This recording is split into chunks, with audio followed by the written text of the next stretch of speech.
The Industrial Revolution, it wasn't just about steam engines and new factories. It was a massive shock to the entire system of how people had lived for centuries. So in this explainer, we're going to dive into how societies all over the world reacted to this huge, disruptive change between 1750 and 1900, from small reforms to calls for all-out revolution. All right, so here's how we're going to break it down. First, we'll look at the initial chaos of industrial life. Then, we'll track the very first demands for change. From there, we'll see how workers got organized into powerful unions and how radical new ideas like Marxism didn't just want to reform the system, but completely tear it down. Then we'll zoom out to see how these shockwaves hit global empires, and finally, we'll tie it all back to some of the big challenges we're facing right now. So, let's set the stage. The Industrial Revolution didn't just give us new gadgets, it literally rewired the entire way people lived and worked. The speed of this change created a whole new world, and honestly, for a lot of people, it was a pretty terrifying one. I mean, just listen to that description. Dangerous and stinky. That pretty much sums up the raw, unfiltered reality for the new working class. Cities were just exploding, and they couldn't handle it. People were packed into slums, working insane hours for barely any pay in these dark, unsafe conditions. This deep-seated misery, well, that was the spark that lit the fuse for everything that came next. And that really is the heart of the matter, isn't it? You've got all this incredible innovation creating unbelievable wealth on one hand, but on the other, you have this immense human cost. This basic unhappiness became the engine for change, fueling all kinds of different attempts to fix a system that just felt fundamentally broken. So faced with this crisis, what did people do? Well, they didn't just take it lying down, right? They started pushing back. They began to demand change, right from the ground up, targeting the brutal new realities of their lives. These first responses kind of popped up in four main areas. People fought for political power with the vote, they created their own social safety nets, and they pushed for things like better schools and cleaner cities. Each one was an attempt to inject a little bit of stability and humanity back into a really chaotic world. This was a total game changer. Think about it. All of a sudden, in places like Britain, political parties that had only ever cared about rich landowners now needed the votes of factory workers. So what do you think happened? You got it. They started passing laws for public health and factory safety to win over this huge new group of voters. It completely changed their priorities. I mean, life back then was just so incredibly precarious. If you got sick or hurt on the job, that was it. There was no safety net. So workers built their own. These mutual aid societies were basically like an early DIY insurance plan. Everyone would chip in a little money, and if you got sick, the group had your back. This was way more than just charity. It was the seed of the modern welfare state. All right, so governments did start to step in, tackling some of the urban problems. They built modern sewer systems to try and clean up those dangerous and stinky cities. The problem was these early fixes often had, well, let's call them unintended consequences. A cleaner city here just meant, you guessed it, a much dirtier river for the poor folks in the next town down. So these first reforms, super important, for sure. But the next step, well, that was a whole other level. It was a massive escalation.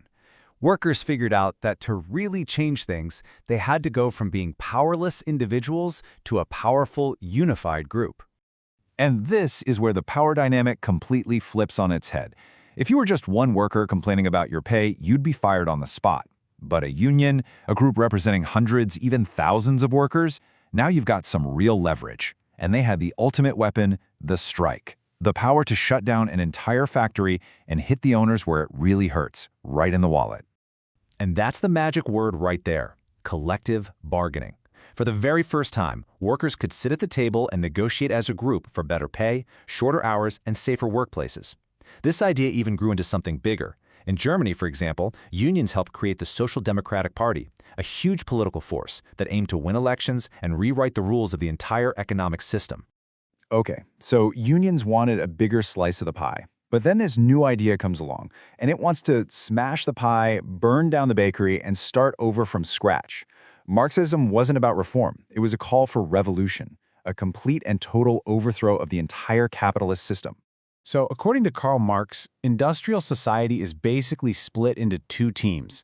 First, you've got the bourgeoisie. These are the owners. They're the ones who own the factories, the machines, the land, all the stuff you need to actually make things. And on the other side, you have the proletariat. That's the working class. They don't own any of that stuff.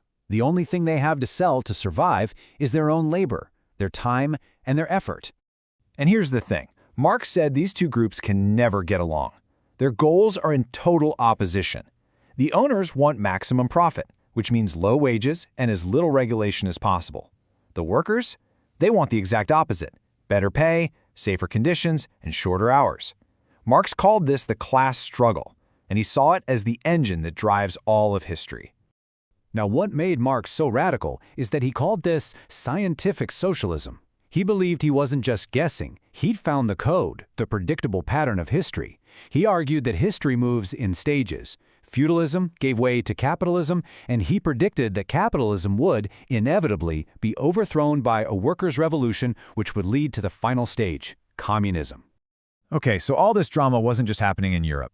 The shockwaves were hitting everywhere. This new industrial power created a massive crisis for the world's great non-industrial empires, like the Ottoman Empire and China. They suddenly had to face a terrifying question. Do we modernize, or do we get dominated? So, how'd they handle it? Let's look at China and the Ottoman Empire.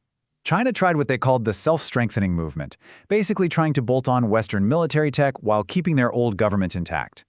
The Ottomans went for the Tanzimat reforms, which were much broader, changing laws, schools, the whole shebang. But as you can see, in the end, both plans failed to save them. All right, so we've looked at everything from small reforms and powerful unions to full-blown revolution and desperate attempts to modernize. So what's the big takeaway here? Why does any of this still matter to us today? And here's the absolute key lesson, the thing you have to remember.